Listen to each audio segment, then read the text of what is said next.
Hello and welcome to another episode of the Sharp Talk Podcast. I'm Tom. You can find me on all the platforms at Tom Hosting Outdoors. We're joined today by our normal co-hosts. We have Jake from Bearded Gear, Gerald from Outpost 76, Alex from Alex's Knife Box, and our special guest today is Ray from Everyday City Carry on YouTube, on Instagram. He's got his own For podcast. having me, He man. has guns. Did you guys see that? What? Do that at Flex. That's like Joe Frazier over there. Yeah, I mean, my girl is a personal trainer at Equinox. I had to step it up, bro. Like, I had to freaking step. She's got me on a strict diet, 6-day workout program, like crazy. So, I don't know. I gotta, but she lets me podcast. Dude, well, that's a fair, give and take right there. So, welcome to Thanks for having me. I'm honored that you considered to have me on, my friends.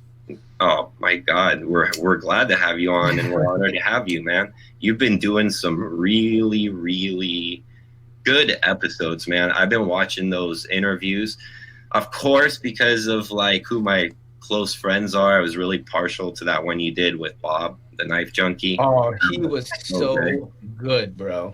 He's naturally like such a good like talker and moves it through the conversation. Like you guys were really good together. So thank you. Good job. Great job. All right. Yeah, he really it was very easy to talk to him. Like, I've been podcasting for maybe a year. I'm like at 70, I think I've recorded 74 episodes so far. And sometimes you have a guest on, you gotta like coerce the information out of them. With Bob, it was like boom, boom, boom, boom. It was very easy. Yep. And he doesn't mind taking the lead. Like right when sometimes like sometimes when I had him on our show, like you'll pause and kind of like think like, oh fuck, like what are we talking about next, right? And then he has natural like instinct to hop in and continue and add something and fill it and all that good stuff. So like you could tell he does it for a living. Yeah, it's like in real life, I also don't like dead air. So when it came to podcasting, I just used the same strategy, Right. Absolutely. Well, today should be a pretty fun episode. We're kind of going to talk about new releases. I think that's pretty much the thing that makes the most sense. I had, of course, a little segment that I'm going to do later where I'm going to ask you more questions about you, like interview you a little bit. Just a quick little thing, nothing too personal. We'll do that later. Get personal, bro. All right. I am an open book. I mean, I've been doing this new thing. I don't know if you've seen it on my pod called Are You Garbage? Where basically it determines our favorite knife people if you're classy or trashy by the way you grew up. Like, for example, I grew up garbage. Like, my mom is a classy lady, but at every hotel room she collects all the shampoo and conditioner, like brings it home. Like, to this day, she's got a giant sack of shampoo and conditioner. And she's a black card member at like Atlantic City. They give her gambling money, like, but she still has that third world mentality. And it's a funny thing, like, that I've been doing. So get personal. Ask me whatever you want, bro. All right, man. That sounds good. Well, first, what do you guys think? Let's kick off with a pocket check. What are you guys all carrying today? Who's first? Always. Our You want me to guest. go first? No, Yes. Ray go first. Guest first. Okay, I've got a sorry. couple of knives on my table, but I didn't carry anything today because I've been home all day, just kind of relaxing, not making content.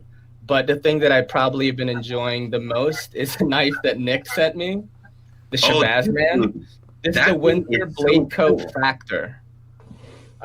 You actuate it with this right here. You push down. The detent is magnetic. That So you is actually wild. are going to have to press back here, and there are magnets inside. So the detent is not a ball, it's magnetic. That's So wild. I was surprised that he sent it to me, and there's not a lot of content on it. So I'm really happy that I get to make some stuff for it. So that's Brian Winters, right? Yes, Winter Blade Co. Brian Winters. He hit me up. He was like, "Bro, I love how you put hip hop in the background of the music that you did for your IG reels." I'm like, "Okay, thanks, bro." So Cool because dude. you posted that, Yeah. that knife on your Instagram, I got really curious because if everybody knows like my YouTube or knife collecting, like my favorite thing is really weird, interesting like knife mechanisms, right? Mhm. And then so I go on his page. I'm like, what the hell is Ray flipping? So I go on this guy's page and I start looking more. And there's a video where the guy has a magnetic clip too, Mhm. right? It like rotates and then magnetically like clips onto your pants.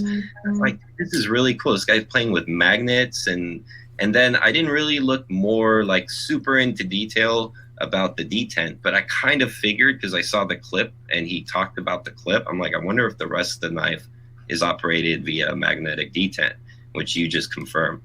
Yeah. So, and then I sent him a message. I'm like, man, if those things ever go on sale, I'm in, man. I'll buy one. He said, I think this one particular one was 300, but he said the future model is going to be closer to 4. He said he has no intention of making higher end stuff. He's going to try to keep it at that range, and I was very happy about that. Yep, that's perfect. First, I mean, it's just really kind of a cool, gimmicky, yet, I mean, it looks like it's pretty functional, no? What do you think? Yeah, I mean, it's slim, very easy to carry. In terms of functionality, I mean, the blade shape is a warning, right? So it's like Right. pretty utilitarian. Ergos are good, no hot spots, contoured everywhere. Some crowning on the spine of the blade. So it's just a really cool knife. Like as a knife guy, when you look at it, you're like, wow, this is cool. Like I've never seen this before. That's why it's kind of my favorite thing right now. And so is that a non-locking knife? It locks. The lock is on the back. So if I don't know what it's called. I mean, it's a frame lock essentially, right? Because it's on the back, right? Right. Instead of here, it's kind of like a compression lock, but it's part of the frame. So Like a you're gonna have reverse to press frame lock. Oh, something. I see. Yes. There you go. A smarter knife person made more sense than me. That's the thing, and I'm just like, man, this is crazy. Yeah. You got CF on one side, titanium, CPM 20CV, just all good things. And a magnetic detent. Where are you going to get that? You know what I mean? And who manufactures that? Does he say or?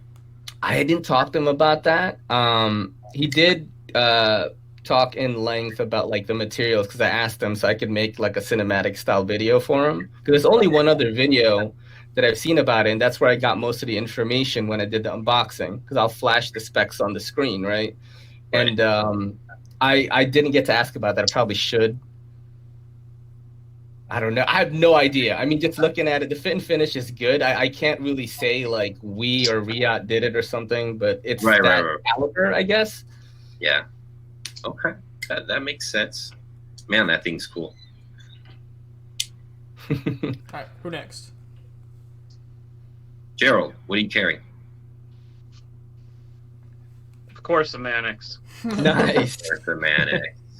How many Mannixes do you have now, Gerald? Oh, I had like 28, 29. That's A awesome. lot. That's awesome. I'm still waiting for my butterfly knife, Gerald. Yeah, I know. Gerald fixed a broken tip for me, and Nice. yeah, so that's what we're talking about. It's a It's BRS, an old BRS bare bone. Ah. Oh, And bare bones. Yeah. And then so it's that stainless steel heavy motherfucker that like really hurts your fingers when you fling it. There you go. Yeah. Now, by the way, they make a BRS bare bones in titanium. That's just recently came out, which is really cool. I saw that. I was like, if I even make a stainless steel one in the first place, that thing was not fun to flip. But so I sent it to Blown Deadline to have it Cerakoted in like an old Spartan finish is what they call it. It's supposed to look like it's like copper patina, which did an okay job. I don't know, Gerald, what do you think? Did it look cool? It's like antique. It's a pretty badass finish. It's one of the nicer finishes that is not a solid color. Right. Like that it's I've well seen. done, right? What'd you say? It's well done, right? Like the way. Yeah, really well done. So Nice. those guys do guns. I mean, who else could you? Ooh. And it's funny too, because like they're like, you want to send us what? I'm like, yeah, I want to send you a knife. They're like, well, we've done a couple, but I don't want to take it apart. I'm like, no problem, I'll take it apart and send you the pieces, right? And then so when I got it back, I was like, holy shit, you know, I never thought about how thick they might Cerakote it to the point where like if I put it back together, is there going to have tolerance issues? But no tolerance issues. Flip's nice. So the only thing is that I did not intend them to Cerakote the blade all the way down. Like I wanted them to leave the flats alone. Just the flats, right? Because it's a saber grind. Not the flats. I'm sorry. The bevel. I wanted the bevel to still be satin. So they literally like went over the edge, the entire blade and everything, which is fine. I'm like, one day I'll either have somebody redo the edge on it or do it myself or whatever. But then I broke the tip when I dropped it. And dang, that I don't even remember. Oh, I think I was trying to do an aerial with it. And I'm stupid because I have like titanium ones. I have like nicer belly songs, but I didn't really care if I dropped that one as much as like my BRS. I have a channel Alpha Beast, and that one, dude, that one's like perfect. But yeah, I broke the tip on it. So you flip a lot of volleys? Like, are you like doing the tricks and shit? Because I'm Filipino and I don't do that. Like, I want to. You know, I got on a business call recently with Ed over at BRS. You know, your boy's trying to move up and stuff. Okay. And he was like, bro, I got to send you a freaking trainer, bro. Yeah. He's like, you're Filipino. You got to be good at it. And I'm like, I'm in New York City, man. You know, I mean, it's illegal to have it in my house. But a trainer is all good, you know? Right. Well, I mean, in your case, I think a trainer would be great because the trainer is not illegal in New York, right? Correct. But then they always say, so like there's two ways to look at it. And I was doing like some flipping and I know how to do a few like cool openings and stuff. Nothing super crazy, but I was starting to do a couple aerials. I did stick it in my thigh once, tip in. I shouldn't have been doing that while I was sitting down at work. It was kind of funny, sort of, but from what I hear, like some people say, you know, use only a sharp belly song because whenever like it comes down to you start learning how to do stuff, when you go to a sharp blade, you won't be comfortable with it. So a lot of guys say like the purists will tell you, nah, don't use a trainer, use the real thing, get yourself cut. Most belly songs aren't even that sharp. They'll cut, but they're not like, you know, like 10 thousandths behind the edge. And they do it, I think, for a reason like that, because I think though, if you made like if you put like a Gerald edge on a Bali song and you mess up and it goes, that's gonna go to the bone, right? I mean, at the velocity and the speed, especially if you like flip and do an aerial, and you like it lands in your palm. Bro. So I think they make them kind of dull on purpose. That's just been my observation. The only ones that have always been sharp that I've noticed are like the full custom Bali songs, which I don't own any custom Bali songs. I want to buy one day, maybe two, but I'm not good enough to like appreciate having a collection of those. So I can do the 1, 2, 3. That's about it. Yeah. I can do the 1, 2, 3. That's the only thing I know how to do, the basic. But that 1, 2, 3 can be varied in like 3 or 4 different ways. Yeah. It's all in the way you position your wrist. So technically you already know how to do 3 tricks. Ah, Filipino. Yeah. Manny Pacquiao. That's my uncle. No, I'm just kidding. All right. So Tom, what are you carrying today? It's been the same thing for a while now. It's always been the K390 PM2. It's stuck in my pocket for a while, but what's been in my pocket even longer is that SPK Squatch Rex 121. Oh yeah, that's stuck in my pocket for a long time now. That's one of Alex's knives, right? Yeah. That's cool, man. It makes good stuff. It's hard to kick it out. It comes with me every day. I can tell. A perfect work knife for me. Oh, by the way, did you guys like the Advanced Knife Bro collaboration I did? I gotta watch that. I So liked it. I liked it. I did like skim through it, but like I thought it was a very well done video, and the collab went perfectly. The transitions between you two were awesome, and yeah, I love seeing stuff like that. That's what I like seeing. That's the kind of knife content I like consuming, and it was really really good. Well, that's cool because actually that's my like main project this year is to collaborate with different channels. Mhm. So I have one with Bearded Gear up. I'm gonna do more of those with him whenever we get around to doing that because we live like only like 20-30 minutes away from each other. More questionable hikes Some in the kinky, woods. some kinky deep in the We're, woods. we're, we're gonna keep the woods out of the title. Hey, you can hike up a mountain if you want. I mean, it's all up to you. It's gonna be guys talk knives. No, it's gonna be Brokeback Mountain. 2 guys, 1 knife. I know, right? 2 guys, 1 Two knife. guys, one Oh, knife man. in the woods.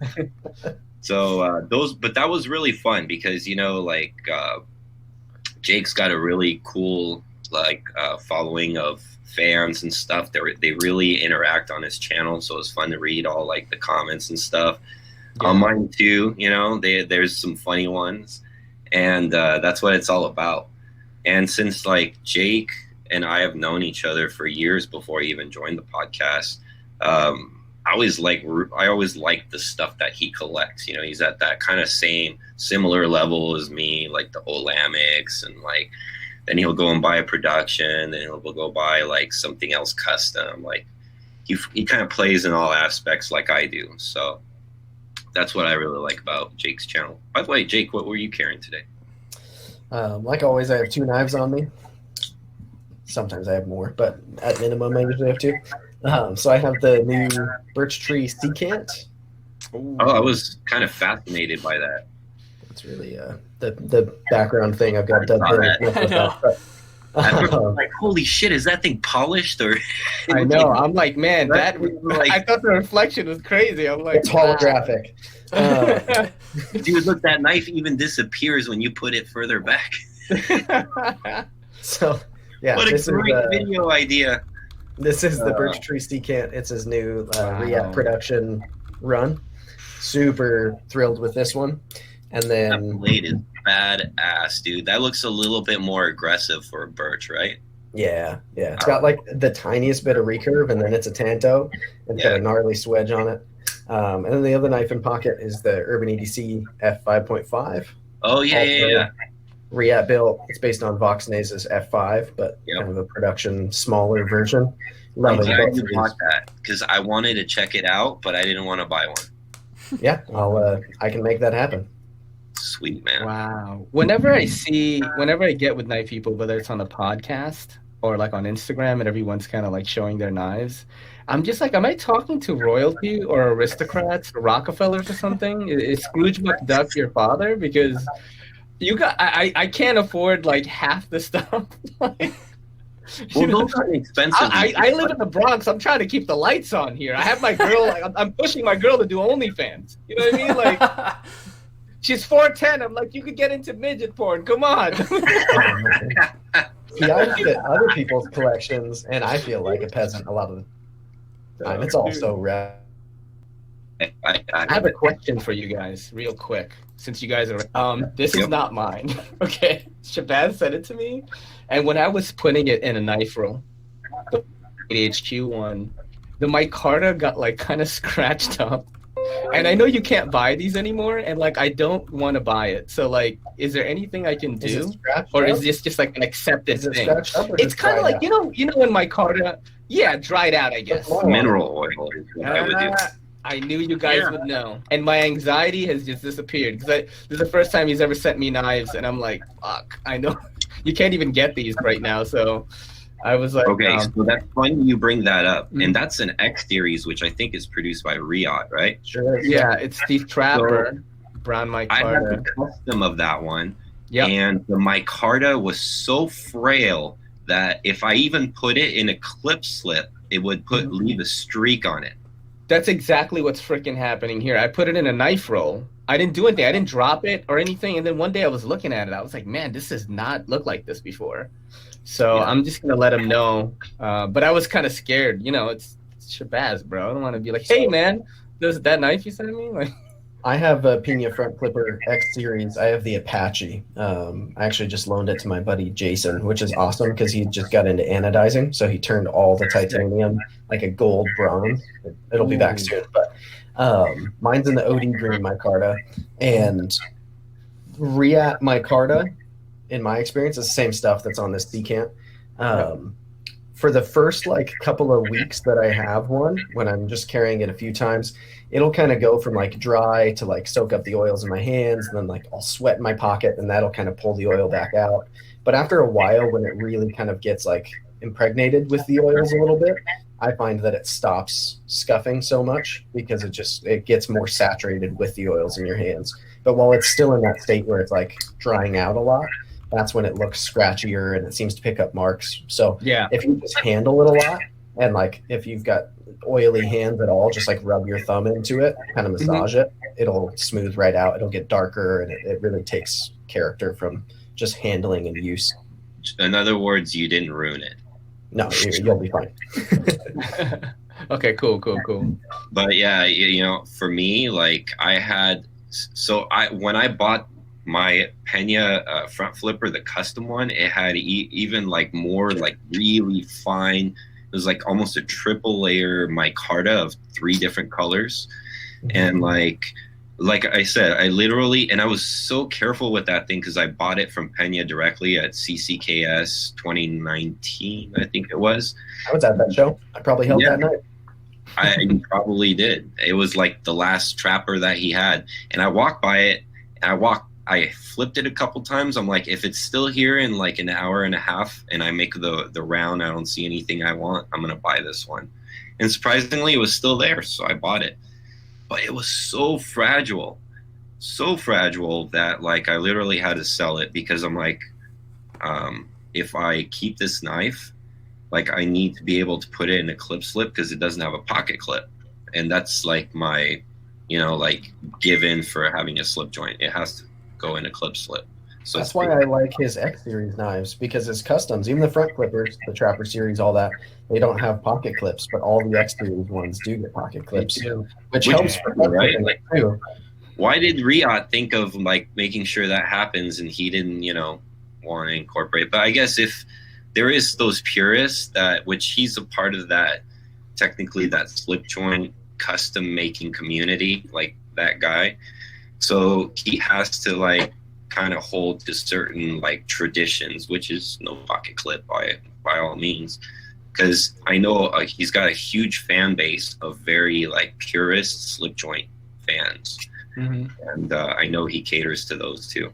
I have his Moolah as well, which is another React built one. It's still picking up the background, isn't it? But it uses the same exact pocket clip on this frame lock. And I think even like his diesel and stuff, they all use this pocket clip when it's the X Series, which it's a great pocket clip. I'm not a milled titanium clip guy at all, but this one just works. I dig it quite a bit. Very cool. What about you, Alex? What are you carrying? I feel like everyone else is gone except for you. So my next video, I'm kind of focusing on doing slowly but surely. As far as knife reviews, I might do something in between here and there, but I'm going to review this bug out because I'm so late in the game with bug outs. And the reason why I waited so long is because I wanted a premium steel version, right? So when the Blade HQ exclusive came out with 20 CV, and then it has green on it, which is my favorite color, I bought one finally.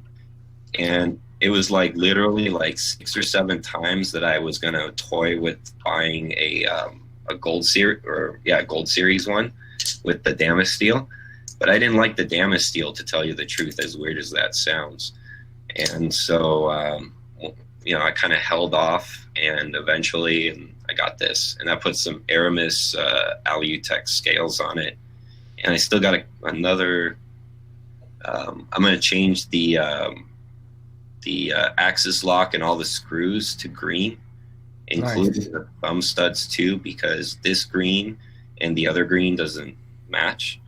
So, but there's a guy, you guys might know him, Adrian from XXX, Adrenaline XXX. Yep. He makes all that hardware. So I'm going to buy his full bug out kit, and I think that'll finish the knife off nicely. Isn't he out of Australia? Yeah. That is like an Asian AOL screen name from the 90s. Which Like one? XXX Pikachu 123 XXX. Well, it's like, Asian cuz. you see the name, like you see. So the way I found him originally is through his eBay store. I had an old CT. What was that one that was an Emerson collaboration? 620. The 620, right? So I had a 620 that was reground. That had like a custom reground on it, and then I want to do all titanium hardware. And he was the only person I seen that made that big old thick nut on the pivot out of all titanium. So I got his whole titanium kit for that knife, and then after that I bought his kit for the PM2, including the lock pin and everything. And dude, everything made the knife not only look better, but it actually fit better than the factory hardware. The blade always lined up, and so super high quality stuff. I'll be curious though about replacing an axis lock with an aftermarket one, how that's going to work. That should be interesting. I'd be scared to do that. I mean, I can always go back, so I don't care. But Mhm. that'll be kind of an interesting thing to see, because I'll probably do a video on that too. So Well, people always talk about them skiff bearings, right? And so I've always wanted to see if like that would make some of my stuff better. I've just never gotten into it, but I always see videos and I'm like, holy crap, that looks super smooth. Yeah, a lot of people put them on like Arius and stuff, and which is crazy to me. The idea that an Arius action can get even better. I still haven't tried it on mine, but yeah, that's exactly what I was about to say. The damn Arius is the thing that a lot of people are doing right now. Those skiffs on, and who would mess with that knife? It's perfect out of the box. They say it gets better. I didn't know it could. I've had a dude that did the same thing. Bill does not like him at all, because he keeps posting on Facebook like, you're avoiding your warranty, guys. The action's already good. What are you guys doing? Like he does not like those bearings. What's bit? Damn. So be aware if you have an Arius and you're planning to go skiff bearings, be aware that he doesn't like that. Yeah, just buy a skiff knife and then you'll be happy. Yours is the Accomplice, Alex, or the Drifter? The Drifter. The Drifter. It's Alex, Nick has the Accomplice, right? Yes. Because I've held both of yours. I feel like I like your blade shape a little better. Well, that's the thing about skiff. I've known about him for years, and I've always liked everything about it except the blade shape. And then when the Drifter came out, I'm like, ooh, it's a Warncliffe. It's a really nice one, too. Yep. So I finally pulled the trigger on that knife. It's a good one. Did you tell us what you were carrying, or did I just already forget? It's the bug out. Yeah. Okay. Bug. We see so many knives, we just forget like instantly, bro. I can't remember what I did like 2 minutes ago. My girlfriend gave me a hug. I was like, "Who the hell are you, bro?" Yeah, my memory is shot, man. I turned 40, by the way, like 2 weeks ago. So I was like, "This is crazy." Oh, welcome to the club, man. I know, bro. I was there 6 months ago when I just turned 40, and I feel the same. Yeah, I feel even younger than I've ever been, but yeah, the body works less efficiently. Less effectively. Yeah. Tom actually just turned 40 as well. So, yeah. Paul says this is a boomer podcast now. But his hands are still 5 years old. Exactly. He's got Benjamin Button hands. They're actually getting good. Oh, yes. I don't know why we've never mentioned that before. That's great. Tom. Yeah. Do you have a little native? I don't. I have a chaparral. Okay. Fist it like up with us. Guess which little native I've got on the way. Dude, look at... No, you got to come closer. You're making it disappear. I'll choke down so I'm not in the choil. Look, he's messing with it on purpose, guys, so you can't see. I can't even see the knife. I have small hands. No, but Tom is like my height, but with 5-year-old hands. There you go. snap. Back up a little bit, Tom. What do you Back mean? up. There you go. Wow. Look at that. That's a thing chaparral, looks like right? That's a chaparral. Yeah, dude, that Oh, thing looks like man. a PM2 in his hand. Hang on. I got PM2 here as well. Hey, come on, Ray. Well, I So, don't know. Ray, in case you don't know, like we've talked about. Look at that, dude. Look, he's holding a military now. Is that a manic suit up right now? Hey, I'll choke up. Is that a shaman? I mean, There you go. Oh my god, dude. Yeah, we make fun of Tom's hands all the time. It's I have just- small hands, bro. It's just kinda But wrong I joke am at a this point. tiny Pacific Islander man. I'm only 5'9", so Same. I'm allowed to have the small. 5'9"? So, Yeah, That's that's actually small not. for a Filipino. hold That actually microflip. is really Yeah. tall for a Filipino. Because I'm like 5'11", maybe. Like, how tall are you, Jake? 6'0". Yeah, I was Yeah, gonna say you're you just a think? hair taller than me. He's got that good height. You know Yeah, what I'm saying? he's Like, You got that Viking beard too. Skull. bro. Yeah. You need a horn to drink your shit out of. You know, like. I love that show, The Vikings. Yeah, like I just finished it. Gone I downhill. just finished it. Yeah, I The just finished first it. couple seasons were awesome. Well, Yeah. when Ragnar died, I kind of like. Spoiler alert! 3, 2, 1. Yeah, come on, man. I always do that on my Like, show, and people years are like, ago. "I didn't finish it yet." Ah, Yeah. my bad. No, it's cool. They should know by now, man. So you're dude, you haven't even gone like halfway then, because they're just posting the last finale now. And, I finished the last finale. I finished Oh, it. you did? Yeah, my mom started watching, and she's like, "I already finished the show." You know, telling me about the season, but I had to like binge it that like next couple of days so I could talk with her about it. Gerald Yeah. kind of looks like a Viking too. He looks Word. like an axe holding Viking. Yeah. Loki. Right? Like a Yeah. fucking axe holding Viking. Nah, he looks too like he looks bigger than Floki. Like, Hold on, no. He's Like, like you if know. you mixed Floki with Gimli Yeah. from Lord of the Rings. Mm. Like a compressed Floki. This is all Word. just right over my head right No, now. I think he just looks like a big ass henchman, dude, that needs a big ass Yeah. hat or like a mace, right? Like a swinging mace. Okay, Just blunt something weapon. forward, right? weapon, bro. Like he looks like the guy that comes on the battlefield and starts screaming for no reason and scares the Yeah. shit out of you swinging a mace. Except it's a Mannix too. Hold on.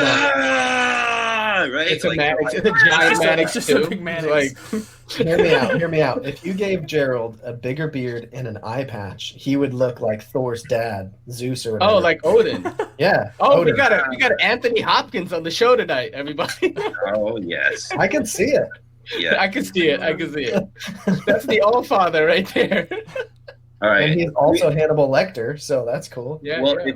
if we were all Vikings, we already decided what's going to be Gerald's weapon. Is it an axe or a mace? A club. A I would club? go blunt weapon, like a you giant, mean like a long club club with with spikes on it. Like the club with the spikes on it. Mhm. You know, in the Japanese, the No, samurais carried a I'm club gonna- that was like with I don't spikes. know. I still Let's think go with it's an Axeman, though. I think Axeman or a giant battle axe, two-sided. like a battle axe, exactly. Yeah, double-sided. A double-sided battle axe. He looks Mhm. like he could yield one of those. Tom has a bow and arrow for sure. All Yes. right. Oh, look, in case you don't know, a bow and No, no, arrow no, is no, no, no, default no, no, for no. you are like a Viking elf. Oh, okay. Dude, Yeah, no, Damn. Tom is the guy who blows the trumpet when the troops start walking forward. yeah, but I mean, like, bow and arrow, you think Lord of the Rings, right? And you, like, pick somebody who you could be in. I'm like Legolas all day, bro. His hands are too small You to know what I'm operate saying? a bow and arrow, guys. It I'd can't be be Aragorn before I'd be Legolas, but like with his delicate hands. He's got to operate a trumpet. Like give the troops All right, signal. Like all right. that's the purpose. Hang on. They're gonna keep him behind a little bit. Fun fact here. So you know how like your wingspan is supposed to be the same as your height, right? Mhm.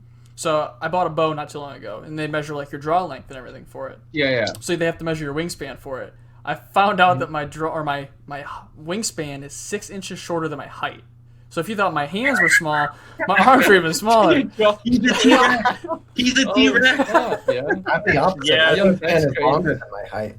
Yeah. Most people's are like the same or maybe a little less. But no, Mine's like 2 inches I'm longer. only 5'9", and my wingspan's 5'3". That's crazy. All right, so Gerald's got a double-sided battle axe. Tom has a flute, and All right. let's see.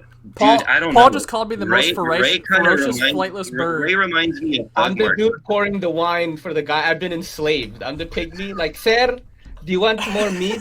Dude, that's so racist. I would be That was so not sure. gonna Do be you want more meat, sir? So terrible. Sorry, Paul. Sorry. So it's like so does that mean like we're the white men that like pillaged your village and we've taken Well, all look, of your I Yeah. always make this joke as So a you- Filipino, right? Which is like the Philippines is basically the three nations that raped my ancestors, which is America, Japan, and Spain. I'm not sad about it. You motherfuckers made this better looking, so I'm not sad about it at all. You know what I'm saying? And you know, And I gotta say, Filipino food, like, you know, I mean, I could say I've had semi-legit Filipino food. It is bomb. Very, very good food. Not the healthiest thing for you, but it's so tasty. A lot of sodium. Super yes, not good. Heart disease is like one of the number one killers in the Philippines. Yeah. That was actually in one of my nursing textbooks as one of the risk factors for Eastern Asian countries. A lot of fried food. Yeah, pork belly, bro. Deep fried pork belly will get you. Yep. Probably not Well, worse. they do eat a lot of fried food. Like my wife's Cambodian, and like you know, like actually they're a little on the healthier side than some of the other countries, but a lot of soups and stuff. Yeah, it's like a salty meat and a lot of rice. That is a typical Southeast Asian dish because there's not a lot of abundance of food. There's not a lot of money. So, All right. like, yeah. So Ray is the wine Waitress. server and the cook. Yeah. Yeah. All right. Jake is hard. He could fit a couple different bills. I kind of see him as a double sworded wielding kind of guy, just because the beard, like two swords. What do you think? Yeah. What do you guys think? Is there a better weapon? I could see him in Vikings right now. Like he was one of the guys in the battle. You know what I mean? Right. Like the Face paint, Ragnar. you'd be ready to go. Yeah. He's ready to go. Yeah. Yeah. Ragnar. So we got to pick a weapon, and the more creative, the better, I'm gonna right? go broadsword. Okay. Yeah, I'm gonna go broadsword. Yeah. So that means you can only have one because that shit's heavy. Yeah. You have two hands. Throw that thing. Two-hander. So Could I he was, fall? Have to work out. You need some bigger arms to yield He's that tall, kind though, of sword. broadsword. I was that nerdy white kid growing up who had a lot of swords and spent like all my time swinging them around, like the Star Wars kid, but less nerdy, almost as nerdy. So do you twirl them around and like you so- do the knives now? Yeah, I mean, yeah, I can do crazy stuff with swords, believe it or not. Imagine he's yeah. like doing the flip with the sword. No, literally, like our backyard was undeveloped. We had this big backyard that we never did anything to. It's just like naturally occurring weeds, and so I was allowed to just go out there and like hack at stuff. And so I had like cold steel spears and swords, and I'd go to gun shows with my dad growing up, and I always bought like just the cheap like Pakistani swords that would fall apart. But I had like samurai swords. But yeah, It's and the I safest thing to whack against a tree, right? no. And I broke plenty, but yeah, I always had just like really cheap, terrible stuff. And then I had some like good, nice cold steel swords that were actually robust. And so, yeah, I'm handy with a sword if you need me. All right. Sweet. As soon as Civil War breaks out in this country, I'm going to come over and come and get you. Yeah, I'm gonna be pulling out my sword when it's the Civil War for sure. That'll work well. Don't get me. I By gotta the way, get I'm within not- a 2.5 foot radius of somebody to even touch them. All right, broadsword. That leaves me, and I can't pick my own weapon for this. You guys are gonna have to pick the weapon for me. So, I think my best weapon would be a beer, man, like a cracked beer bottle, but What I the feel hell? like you might have like 2 tomahawks. two tomahawks. That actually is good because I'm not really that big, right? Like, And tomahawks are good because you can clear other weapons because they're hooked, right? So you can clear a sword out of the way and then you hack. Like there's some efficiency there. Paul said a Molotov cocktail. Molotov cocktail, dude. So I'm like the guy with like the face paint screaming, like with the Kamikaze and crap. No, because Molotov cocktail is too. It's not Viking. It's too new. Like they didn't have like. You're the guy up on the wall with the boiling tar. I want to be that guy that like throws the stuff and the guy's like, ah! Yeah. That sounds boring though. Like, what do you do when you run out of tar, man? Just run Go back get in more. the castle. You can't just run back and go get more tar. Like, they don't just like it's not on tap, back then. Okay, fine. You're the guy with a lot of tar. Is that better? Well, I'd probably be the dude with like gunpowder. I was like an Asian with Vikings. I'd have like, I'd have some Orient type stuff. Like I'd And bring we out would, like, fireworks. And we like something like shh. we would think you're like a wizard or something. Exactly. But I just have all these gadgets because I have to make up for it with like scheming and plotting to compensate for the height. Because everyone's like so Exactly. tall back in the Viking era, man. Right, Scandinavian dudes, yeah. Mm-hmm. I like it. Mm-hmm. So am I tar tomahawks? Yes. Yeah, you'll have two tomahawk steaks, and you're going How like this. about 2 tar dipped flaming tomahawks? Okay. Sure. That works. Are we gonna get like deep in it? Like, yo, my broadsword has to have Damascus on it. Like, No. yo, I want full tang, bro. Oh, Bro, come on. My shield is Damascus. Oh, goodness. Mokutai fittings. I know, right? There better be some Zerk accents in there too. Come on now. I know, right? It's like that shield is trash. We're like reviewing our own gear. The war is about to start.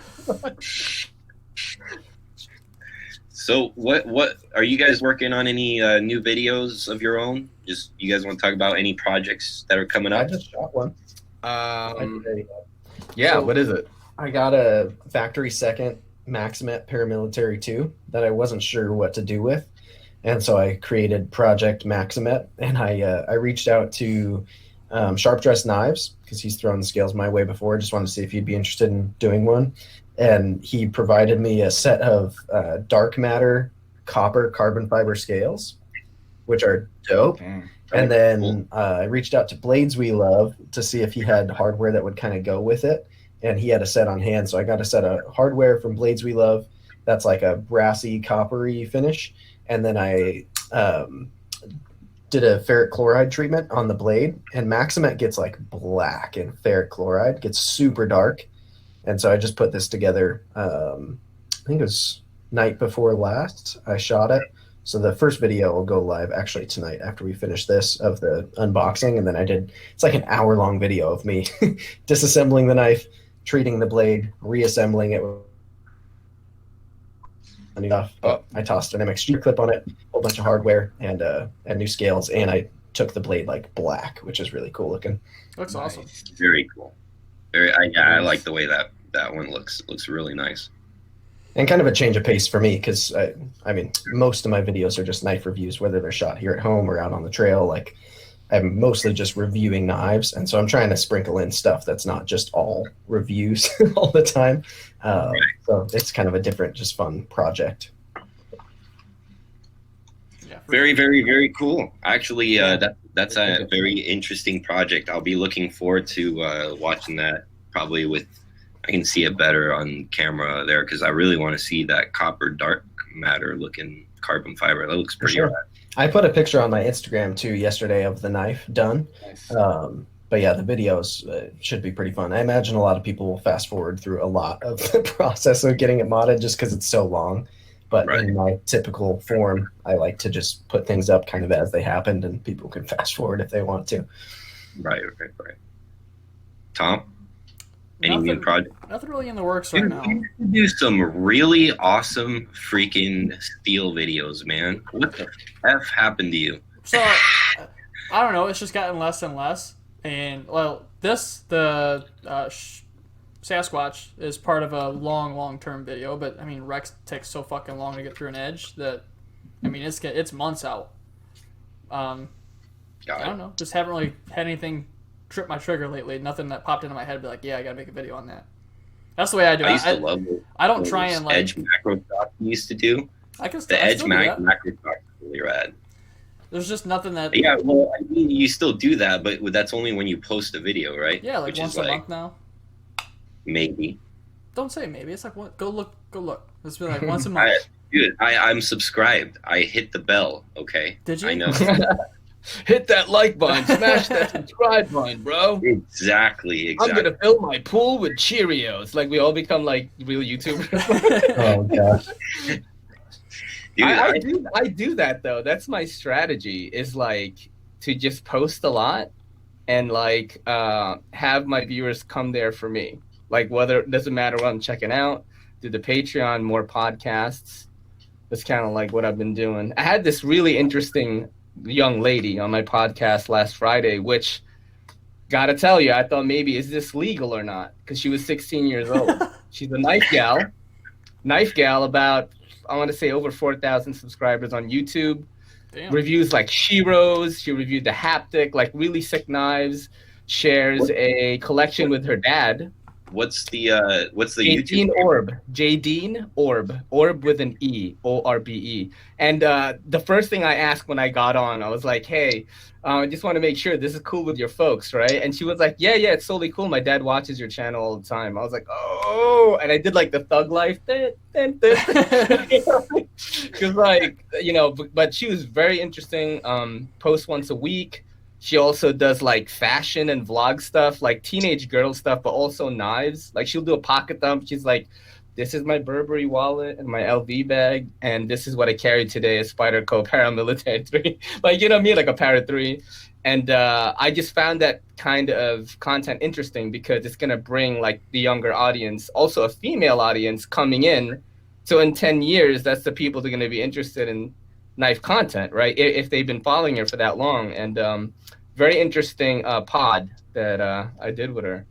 But I had to be careful. No drinking, I didn't curse at all, which is like really hard. Did you mark the video as yes, this is for kids? I've never done it. You know what? I know what's crazy. I wanted to ask her that. What she chooses for that option. Because she is like, you got a very chill and innocent vibe to the channel when she talks about knives and stuff. Like she was talking about a Shiro, and the way she described it, I was like, oh, this is what a young girl at 16 would sound like if they were really into knives. You know what I mean? But it was very chill vibe. And I should have asked her that. That's one thing I wanted to ask her. Very cool. That's rad. Gerald? Any new projects, buddy? No. I bet you got a bunch sitting in the vault right now, though. I bet you do too. You usually have like 300 things in the can. No, I don't. Are you on the same like place that I am right now? That like you've kind of exhausted the topics that you want to talk about, and you're waiting for something else to kind of make you want to make a video? No, look. I used to get up. I usually go to work early. Keep in mind, I start work at 5 a.m. I would go early to do video stuff every day. But since probably, 5 weeks now, I've been working so much that when I do have 5 minutes to sit down, I'm not making a video. Yeah, that's understandable. Mm-hmm. I was kind of like that the past few months myself.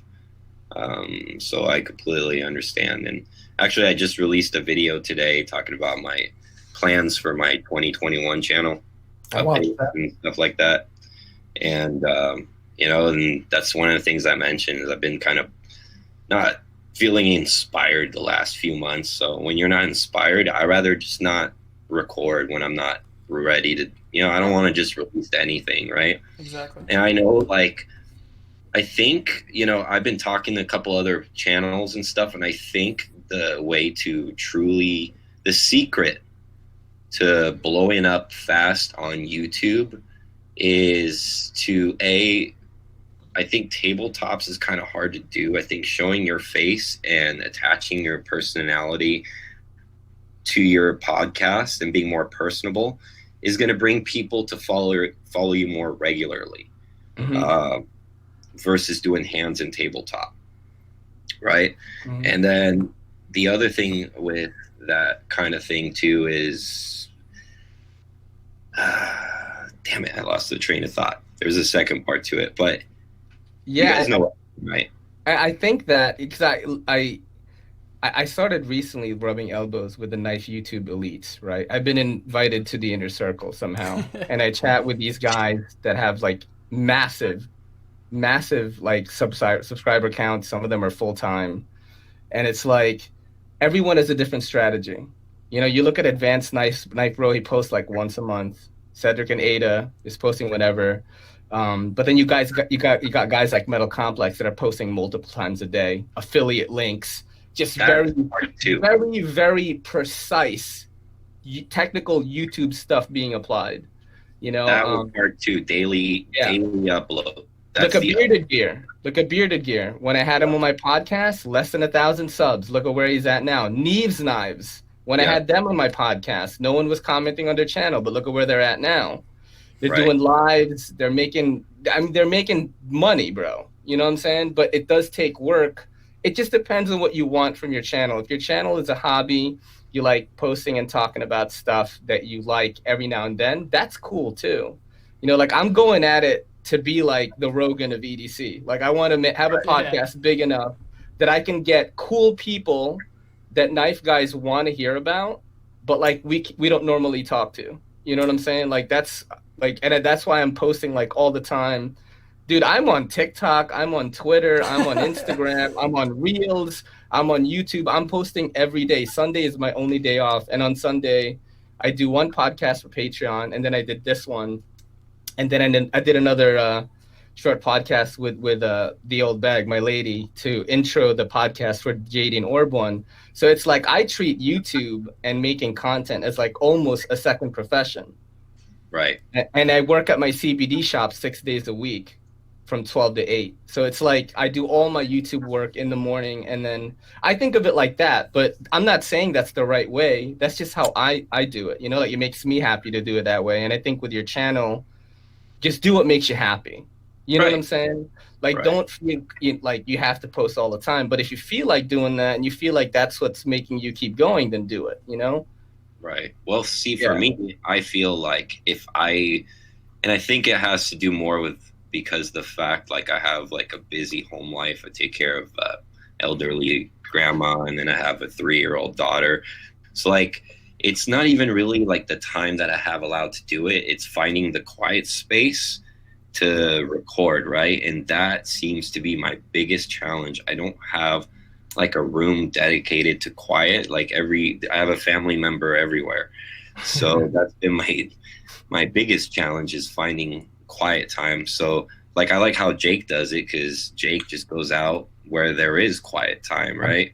No matter what. Secret to that success is like, I film a lot of my unboxings here, and I'll shoot a decent amount of stuff at home, but we live in a 2-bedroom apartment, and it's my wife and my daughter, who's a kid. She's going to be 6 soon. She's loud and the TV's on. So like being able to, like right now I'm in our master bedroom and I'm just up against the closet where I shoot all my home stuff, and people love and like make fun of at this point that it's like the closet with the brass knobs on it. It's the whole thing. But part of why it's so nice for me to do so much filming outdoors is because A, I'm way less interrupted, and B, that's where my head is clearest anyways. So I find I get the best like thoughts out of myself when I'm not like, oh shoot, my daughter's yelling at my wife who's in the shower that she needs something, and I'm in the middle of a video and I lost my train of thought, and all that stuff gets in the way. So you just kind of have to find like your groove. But it's also, for me, I haven't let myself miss a single day since I started my channel of posting a video. I've never gone a day without posting at least one, and usually it's more than one.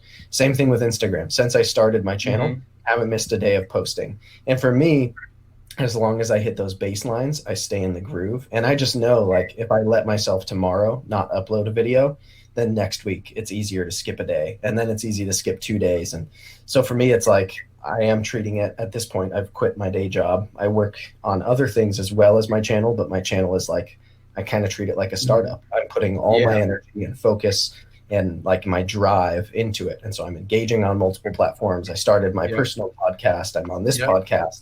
I guest on other podcasts. I'm on Facebook and I'm a moderator in a big group and a moderator in a small group. And I have It's a business, bro. It's a business and you are it. That's what it is. Like eventually if you put time into it, that's what's going to happen. Also, like Jake, doesn't it help that like your girl is like into creating content too? So she understands when you got to do something. My girl is like, she posts a lot on Instagram for like doing plant stuff. Happy Goes shout out to Happy Go Sucky. Not sexual. It's about plant succulent. And you know, she understands. Like right now, we literally were eating dinner. We're watching anime on the big screen, and then we finish eating, and I'm like, I got to get on this pod now. And she's like, cool. You know, we'll hang out again afterwards. Like she gets what I'm doing. Yep. You know what I'm saying? Like she gets what I'm doing. It makes me happy. So the pub, I have that on my neck usually, which is weird. People make fun of me for it. You know what I mean? It's great. I love it. I have it on my neck every day on like a chain that I got from Thailand, and I just like wear it, like just in case I leave my knife on my desk or something, and I gotta cut something. It's just right there, you know. Plus the popo doesn't know on the subway, like, you know what I mean? Exactly. Yeah. Well, I you know that is all true, and that is all good. I really like the way Bearded Gear does his stuff. That's one of the main reasons why, like, I felt he would be a valuable member to our podcast, is because he's so consistent. Yeah.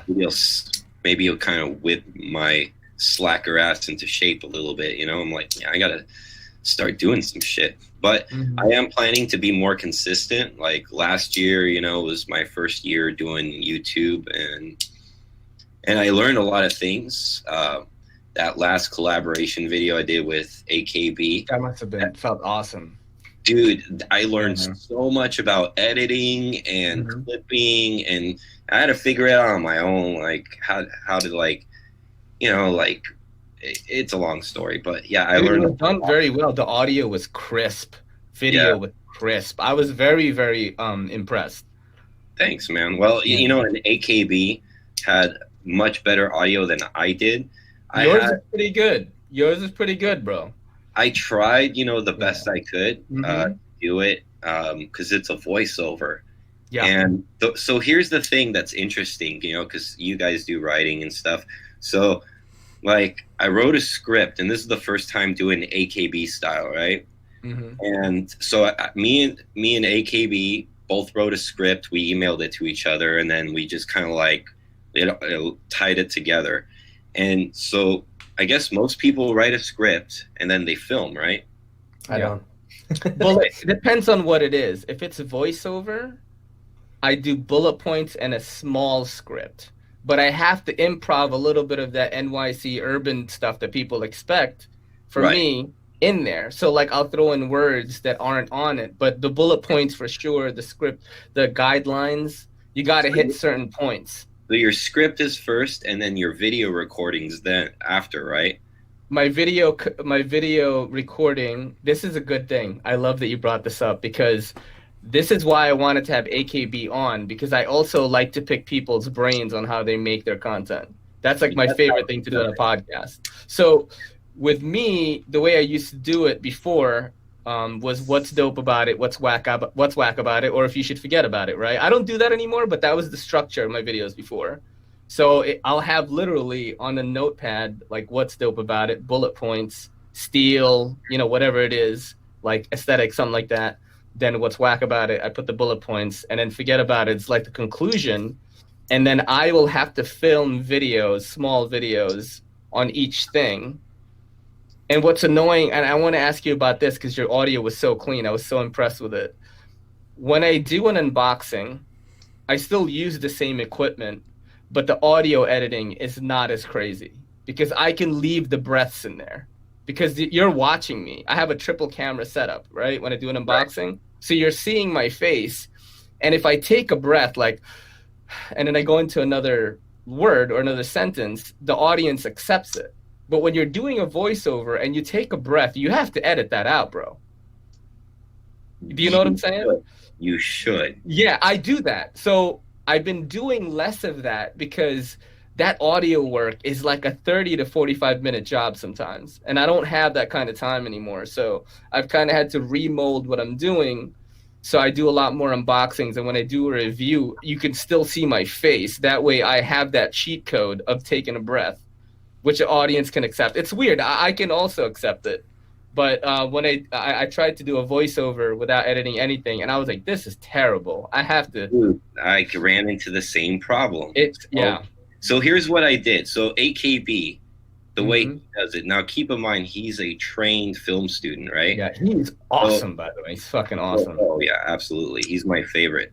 But so he already knows like more the technical background of it. So he can do it like a traditional person. This is what I figured out when I did a collaboration with him. So he writes his script out like, and of course, like he improvises a little bit while he's reading his paragraph, but he does it like paragraph form, right? And then he films his video after, I think. I'm pretty So that sure it he fits filmed what he the video said on the after, script. right? And then he reads his script off his video so that he ties it all together in that way. So I try to do it that way, right? And what ended up happening when I ended up going out and filming what I kind of free flowed filmed, it kind of went a little bit differently than what I had intended to be, and it's a long story why the location I wanted didn't work out. And so when I got all the video done, the script that I had written did not work at all with it, like not even one bit. Like the segments were not the right length. Even like I could kind of stretch and clip the video to fit the script. It was more fitting for me to throw the script away and rewrite a whole new script to go with the video. And that's what I ended up doing, which, by the way, that video, that 13 minutes of clipped in and different voiceovers, Took you and like 7 hours. 24 hours of work. Yeah, that sounds about right. Yeah, like for a 7-minute video for me was like 6-7 hours of work. And I've never done it before, and I'm trying to make sure I do as good of a job. And you guys saw, like, I made the blue lines, right? A happy face, like, Yeah, all that stuff, like from the time like you're like, oh shit, that's a great idea, and how do I make that work when you're not really formally trained and you're doing it on a cell phone? yeah, Like, me too. I do it on a cell phone too. right? And I'm using just hard. iMovie, right? Yeah, it's hard. So like that stuff, it just kind of like it was an invaluable lesson, and it made me decide that I want to do skits in my videos too. Now I don't want to do AKB like where that's what he does. Yeah. Like maybe just like a 5-minute intro of like something theatrical to introduce the knife to people for fun, and then 10 minutes of like tabletop. So Yeah. I'm a little bit That's of both. good. Like I think like the way, like if you think about it like this, like the way like Complex does it, there's no editing at all. Right. You know what I mean? But that's his thing. That's what he's done. He's made his mark doing it that way. But he's also one of those people that can talk without making a lot of mistakes. He's very clear and concise, right? I just try to be funny most of the time, man. I'm not a knife expert. I am just a guy that knows very little. The most filthiest of casuals when it comes to knife collecting on YouTube. However, I am looking at knives and carrying knives every single day, and I get to check out more knives than most people, you know, because people send in stuff or whatever. So I am a knife guy. I'm just that I'm trying to reach that kind of knife person who's like me. Like I'm more like an anime gamer nerd that loves knives too, you know. So you got to think about who you're reaching. Like the way Jake does it, I love it too because it's kind of like an outdoor vlog style almost. Like he's walking around, he's in nature, you know, he's got the look, he can talk on camera too. You've got the nature background noise, it all fits into this one package. And like that's the thing, it's like there's no right or wrong way to do it. You know what I'm saying? It's just like making content. Like I have an 11-year-old nephew, he loves Fortnite, he's getting into YouTube, and I'm like, he's like, can I send you videos to see what's wrong with it? And I'm like, no, Luke, if you're having fun making videos, just post it. perfection is poison on YouTube. That is one of the best pieces of advice I've ever heard. That is actually so good you said that. My big thing has always been if I'm gonna do this long term, which the plan when I started my channel wasn't like to spend a month doing it and see how it goes. It was like I'd been thinking about it long enough. I knew it was something I wanted to take seriously when I jumped in. If I'm going to long term continue making videos, then I need to do it the way that I'm comfortable with, and the way that it's fun enough that it doesn't like I don't hate it, right? And I still to this day I really enjoy every video that I film. I enjoy that I make a point to film so much of it outdoors because it allows me to do my other favorite thing, which is hike to cool places and take in those good views myself. And I don't like editing. You guys talking about audio, I do zero of that. I adjust my audio level slightly so the whole clip is like brought up a little. I just got a new mic, so we'll see that ratio will change. But like I just adjust the audio level a little. I trip the beginning of the clip off where I'm turning on the camera. I trim sometimes the end of it off where I'm turning the camera back off. And like that's it. Unless a helicopter flew over, so I know it ruined my audio in the middle and I had to sit and wait, or like a hiker walked by or my daughter came in the room. Unless something specific happened to interrupt that video, it's uninterrupted the way it goes live. It's even better. You take that hiker and you push him off the edge. You'll get way more views. Yeah. Just like a strider. You like drag the dead body. You like help him. Hey, get the hell out of my. See, but for me, the idea of spending a day editing to get one video up is unacceptable to me. Like I can't even fathom. I would hate that part of it. I spend a good amount of time editing, but that's because I'll shoot 6 videos on a hike. I'll get back. I'll upload them all onto the computer. I'll put them all into iMovie. I get them all sorted out. Then I have to export them all. But like the actual time I spend adjusting things is very minimal. It's mostly uploading and then downloading it into YouTube so it can go live, and then like fixing my caption and stuff. But for me, that's way more tolerable. Like I don't mind that type of work because I can do it mindlessly while I'm watching a movie. It's like busy work getting it up. And I do all the work while I'm filming. That's the way I look at it. Like I need to make sure that I'm on my game, that my head is clear when I turn the camera on, and that I can just be real. And like, if I'm not acting, then it's not hard because I'm just being myself. I'm just talking about the things I want to talk about anyways. And for me, that makes it like the longevity of my channel is it can go on forever if I keep it this way because I don't mind it at all. In fact, I enjoy it. But once you start like trying to make it something that someone else does because you think that's the best way, if you don't like doing that, then don't do it just because they're successful at it. Like I don't need to try to be Advanced Knife Bro. He's my favorite YouTube channel, has been for a long time. Wow. But I don't want to do his style because I know it wouldn't work for me. Yeah. Like Alex, I wanted to see what your take was on this since you did this very intricate video. Is like I've done both styles where I'm like working on editing on a video for like a lot of hours and I'm just like, why am I doing this? I'm barely making any money on this anyway, right? To posting every day, more like injecting my personality into the videos and people coming for the humor or whatever. Like I've done both, and I do feel that it's a similar pursuit because you do get a tremendous amount of satisfaction when you've edited this thing, because it's got to be the masterpiece, right? Yes, but also like when you posted for 6 or 7 days in a week, you also get a similar satisfaction. There's a similar drop of dopamine there, knowing that you did it all those days, and there's a similar feeling also when you edit something for a long time. So I think it's exactly what Jake said. It's whatever feels right for you. And even working harder, like I don't exactly. It's all working hard. It's like whatever it's work. Yeah, guy who's editing for 10 hours straight. I think I work differently because I did 10 hours of work on it today. But I just shot 18 videos and published them all, and he got one that was like perfect. Yeah. Well, what I really like, and I see in all different styles of expressions. Like you got the steel testers like Tom and Gerald, right? And that's fucking so important too, dude. And and they have their own style. It's kind of like a blog style and the keeping of a log and kind of like almost like a more like methodical approach of YouTubing, right? And you follow this guy because you want to see what steel he's going to talk about next. And then you see these micro shots of the edge, and you see like these tiny little chips that you didn't even realize could happen, and then all of a sudden you see the scratch patterns on the way he sharpens the knife, how they crisscross, and you wonder, and it goes on and on and on. I love Steel channels for that very reason, because I learn a lot from these guys.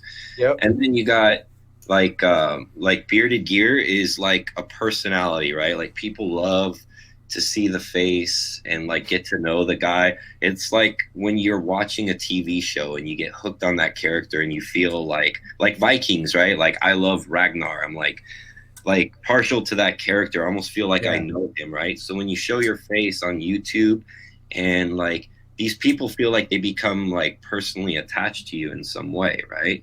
So it's like you are a sitcom. Your channel is a sitcom, basically. If somebody has been watching your channel for 10 years, you could literally come out with a shitty soda and sell it, and the people that have rolled with you for 10 years will buy it.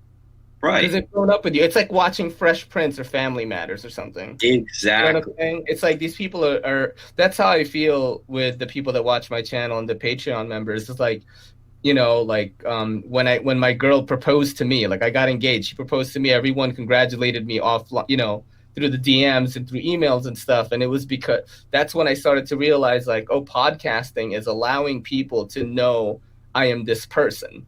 Yes. Rather than just a knife content creator. And like that is what really that's when the channel really started to pop, was when I did that first podcast. I was like, something different is happening. That's why I said podcasting is the new black in the knife community, bro. Like, you know how they have Orange is the New Black, the show? Podcasting is the new black for knife YouTube. It's like, you got to set your roots right now. If you want to have a future in the knife community and you're still kind of new, that is the way to go, because everyone's going to have one. Right. Everyone will have one. I guarantee it. It happened in every other space on YouTube. It's bound to happen to the knife community. Well, and then the last sort of video maker I was going to say too is the artistic expression kind of guys, right? Like AKB is most definitely, that's like his whole thing, right? There's a few of those characters actually out there that are like kind of like getting a kick out of the editing, throwing in a joke or a movie clip that makes it funny and relevant, and then like all the splicing, everything. Like I'm starting to like get into that more like artistic expression sort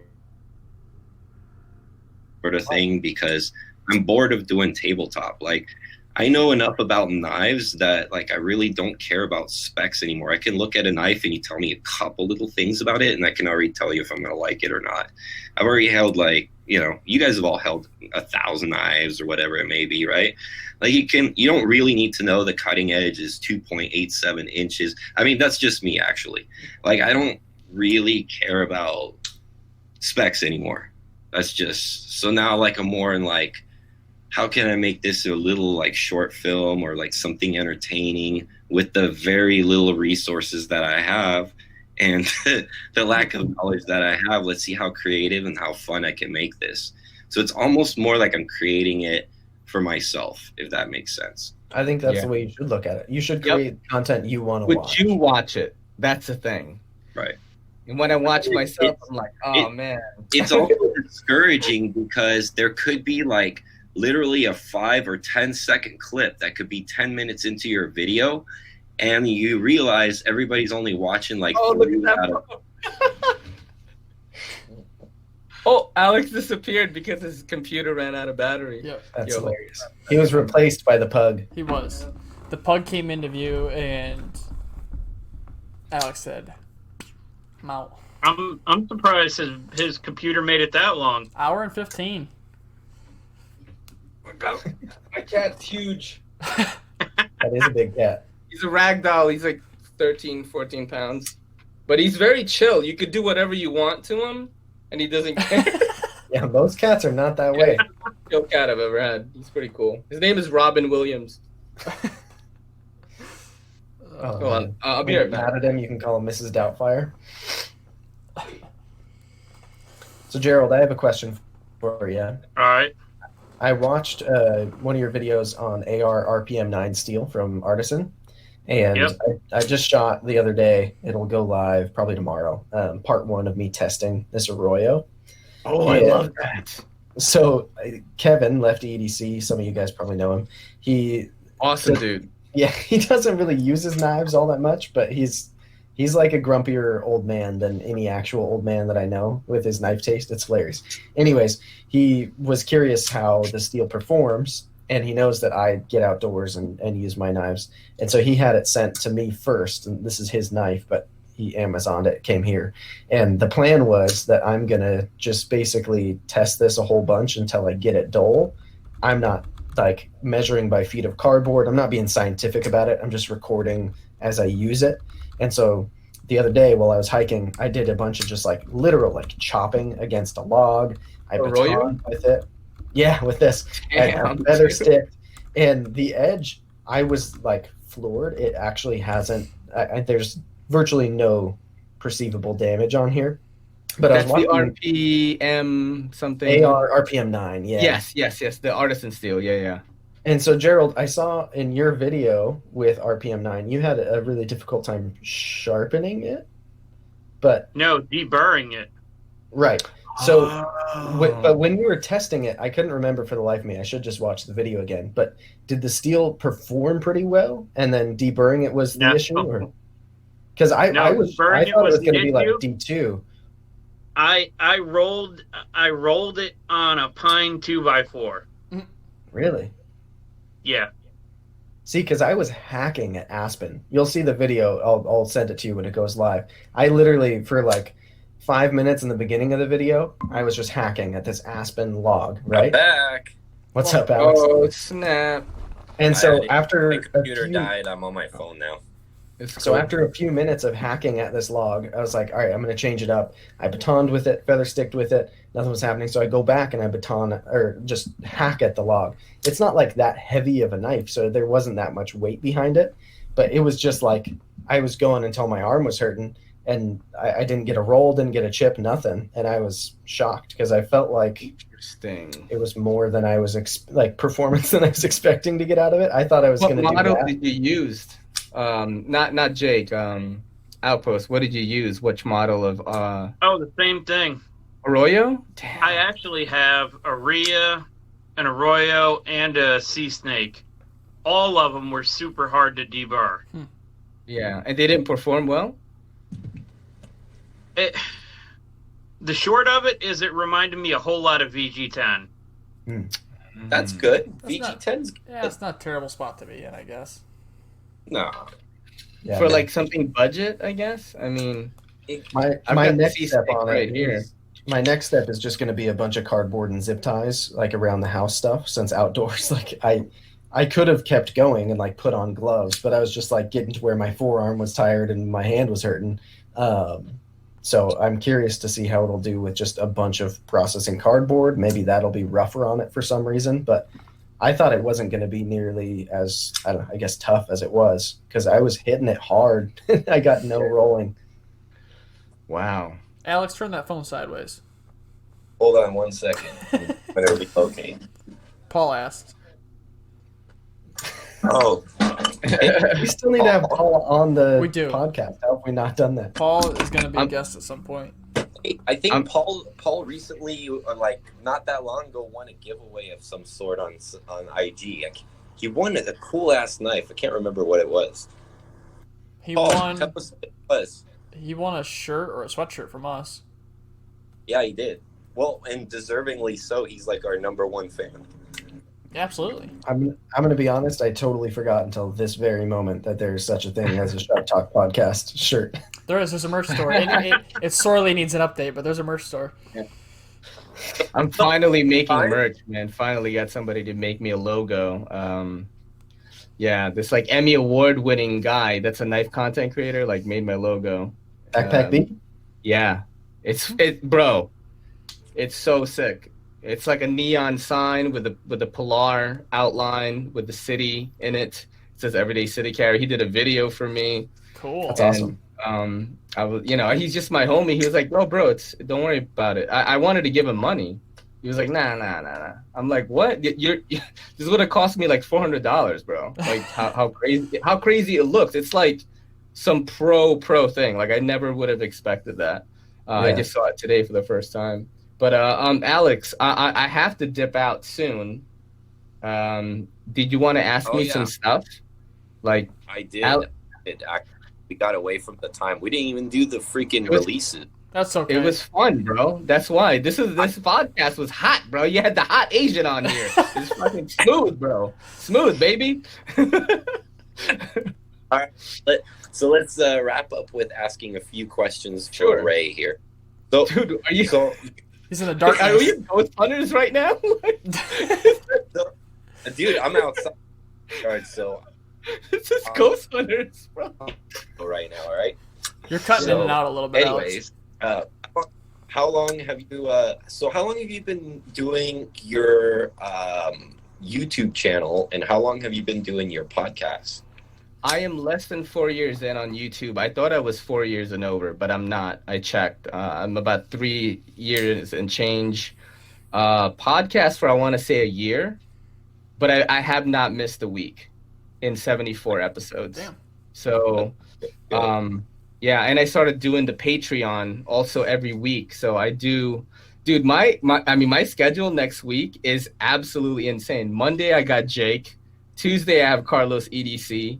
I'm free on Wednesday and Thursday. Then Friday I have Zach stuff. Awesome. That's cool.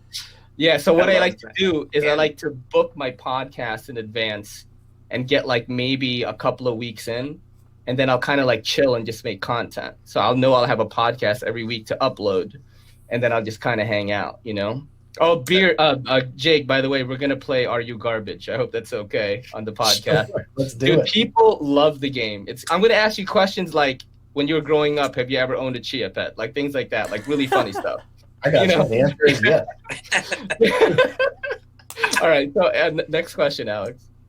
All right. So, what are you? So, I know you're like, which one of those two projects? And I know you're kind of into all avenues, but which one of all your projects are you most focused on?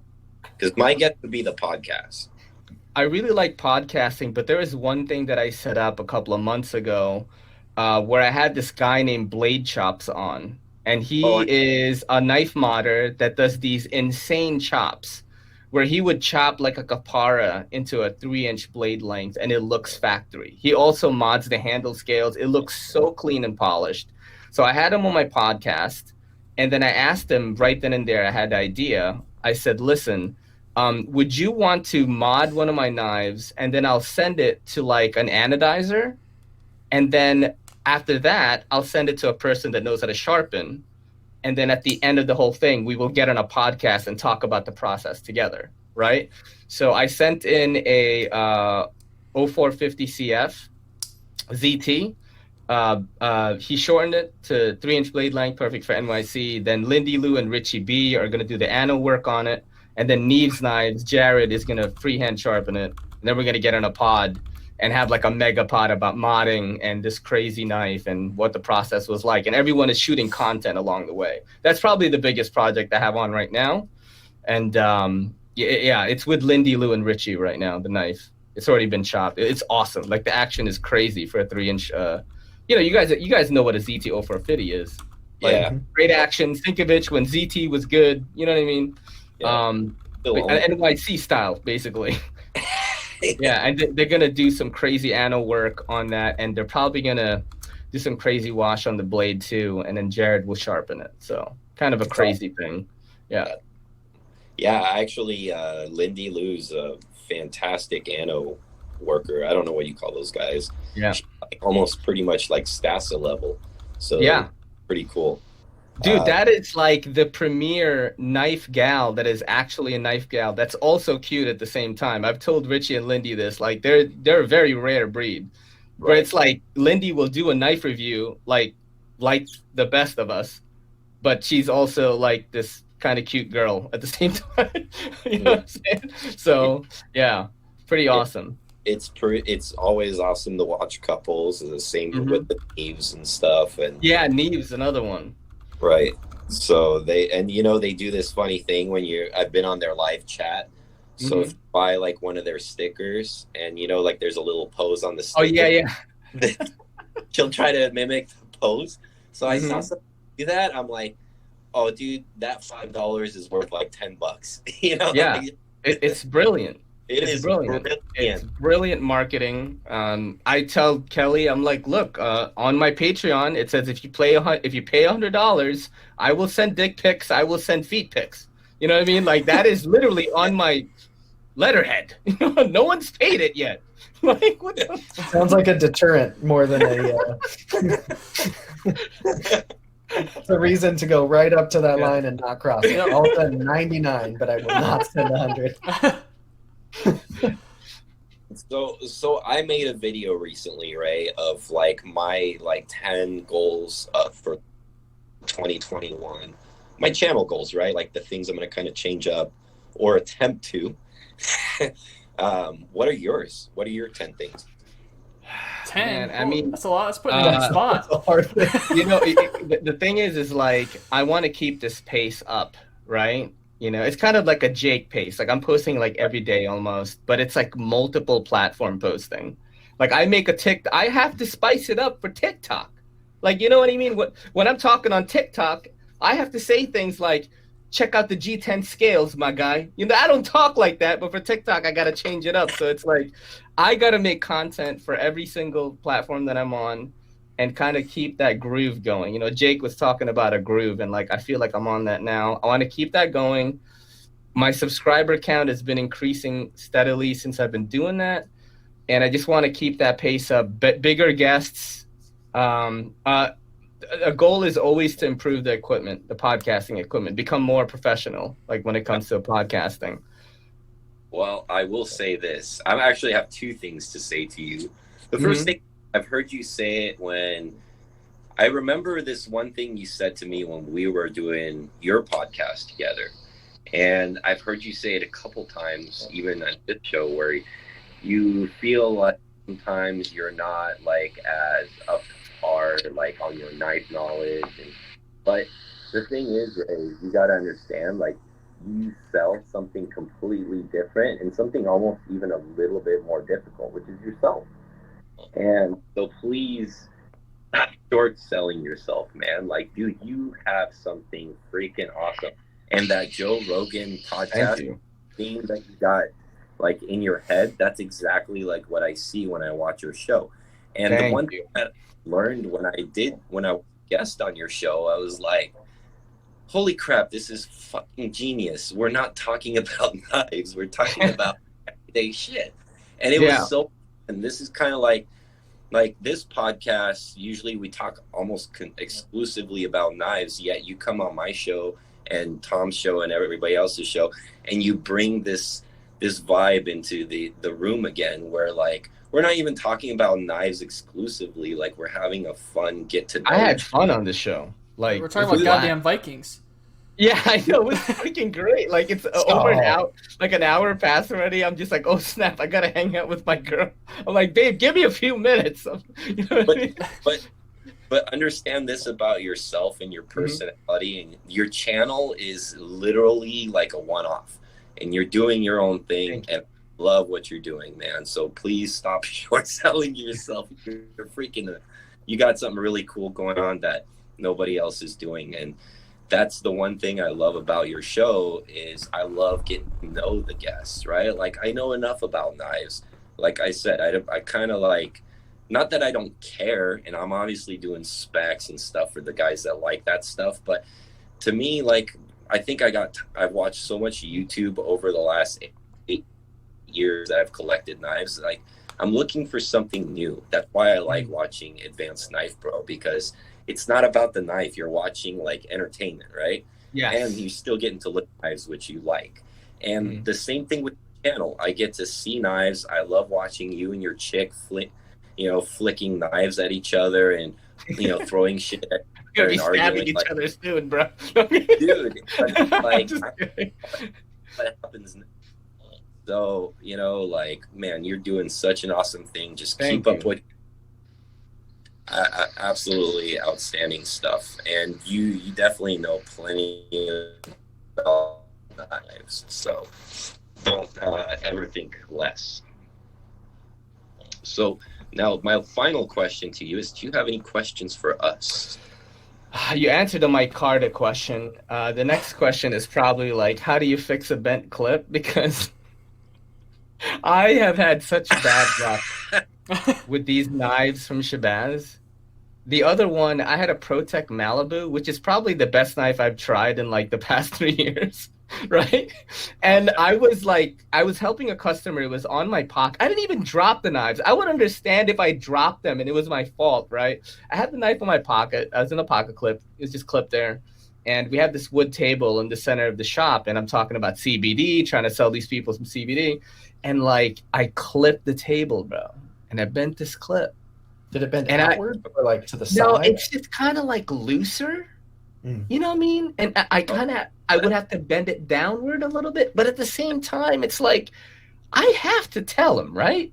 Like I don't just want to like fix it and then he'll look at it and he'll call me and he'll just be like, "Oh my God, you bent my clip." He'll know now. He always watches our show. No, I'm just kidding. No, and it's like I would volunteer like, hey, can I buy this? Or like, can I buy you a new one? But they're not even available right now. Like, it's like... No, it'll be easy to bend back. So if you take the clip off of the knife, all right. On the Malibu, I think both of mine are loaned out right now, which sucks. But I think you can turn it the opposite way. So the clip is hanging off the handle of the knife. Like imagine if you right. And then you just bend it the other way, so that the tension is the angle you want, and then switch it back around and you're right there. If you can't screw it in opposite direction, which again, I think you can, then you can even like use a towel or something that will protect it and just kind of clamp a little bit with some pliers on the part that you need to bend closer together and then reinstall it. You might have to do it a couple of times, like do it a little bit at first, see if that fixed it, take it back off if it still needs more, like just be gentle with it. But they're easy to bend back, especially the ProTech ones. My first Malibu had from factory, the clip was just a little loose. It kind of made a ting sound when you open it. And my buddy Matt, who works there, like in 2 seconds, he pulled it off, rebent it back close, and then threw it back on the knife. It's a super easy. I did the same thing. I normally when I pull it off though, I pull it down a little further than I think I should though, so it's tight on the knife when you go to put it back on. And then you can just kind of pull up on it and loosen it up a little bit more, so that way you're not taking it off and keep spinning it back around. Yeah. I've done that with so many clips. Sharp Talk has saved me. Wait. But hey, then again, guys, before you guys tell them all this, right, which is all the right information, remember, Nick knows how to fix knives. So he does. Yeah. I just don't want to, I don't want to, like Nick is such a cool guy. And like, the funniest part about that podcast, Alex, I don't know if you should watch the whole thing. There was one part where I told him about the Are You Garbage podcast, right, which I was watching a lot at the time. And then he told me, one of the questions was, what's your favorite breakfast for Nick? And he was like, I like to go to Costco and buy a carton of hash browns. You add boiling water in it, and it becomes 15 hash browns. And I was like, Nick, that is garbage, dude. It's hash browns? Like, come on. But yeah, I just worry about, like, I don't want to disappoint somebody that I look up to. You know what I mean? Like, first time loaning me knives, the micarta on the Pena. I got the Malibu with the clip, and then, I would think that he probably, as a knife collector myself, and I've it out to people, I would rather somebody tell me, and I'm gonna tell him, figure out what to do with it. Mm-hmm. I might just, because if that were me and you said, oh, like I bent your clip, I'd be like, dude, I don't care, just send it back. I'll fix that. That's easy fix. Yeah. You know what I mean? And it's not a big deal. Like, stuff happens, guys. Like, we carry knives with us, we're checking them out, like, stuff just happens. And when I ship knives out, like, I'll tell people, like, hey, like recently Metal Complex has had my dagger for, like, I don't know, like 3 or 4 weeks, right? And I told them, like, that knife is video content only, no carry, no use, right? So you can, like, I tell people what to do with certain ones. And then, like, if it's my Spyderco or whatever, I'm like, dude, I don't care. Carry it, cut with it, whatever you want to do. So, like, that's how I handle my... Somebody had damaged my knife, which it's happened to me before, by the way. And that person just came forward and said, hey, man, I kind of jacked up your knife. I literally told him, send it back. Don't worry about it. So it's, you'd be surprised how people react to stuff.